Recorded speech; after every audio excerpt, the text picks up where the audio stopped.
सुभद्रा को नहीं आसिला बड़ अपडेट। सुभद्रा हिताधिकारी पुणी एक बड़ घोषणा करिसेंती सरकार।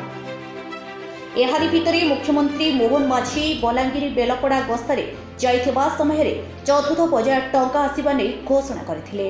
तृतीय पर्याय टंका आसिबार 15 दिन भितर दियाजिबो चतुर्थ पर्याय टंका बोली सीएम कहिथिले। एपर्यंत दुईटी पर्याय 60 लाख महिला हिताधिकारी प्रथम किस्ती सुभद्रा टंका पाई सारिछंती। 1 कोटी अधिक महिला योजन उपकृत हेबे। जेमानकर आवेदन नाकच होईछि तार जांच पई एक कमिटी गठन हेबो बोली कहि सारिछंती उपमुख्यमंत्री प्रभाती पल्ला। केही जणे भी योग्य हिताधिकारी जेमिति वंचित न हुअंती ताहा सरकारक दायित्व बोली कहिथिले।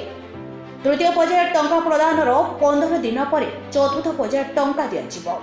एही टंकारे माँ और भौणी माने छोट छोट व्यवसाय करबा संगकु आर्थिक स्वावलंबी होई परिबे बोली मुख्यमंत्री कहिसंती। से कहिसंती दुईटी पर्याय एपर्यंत 60 लाख महिलांक अकाउंट को टंका दिया जायछि। महिलांक विकास आम सरकारक प्राथमिकता बोली कहिसंती मुख्यमंत्री। Bureau report, recall Odisha.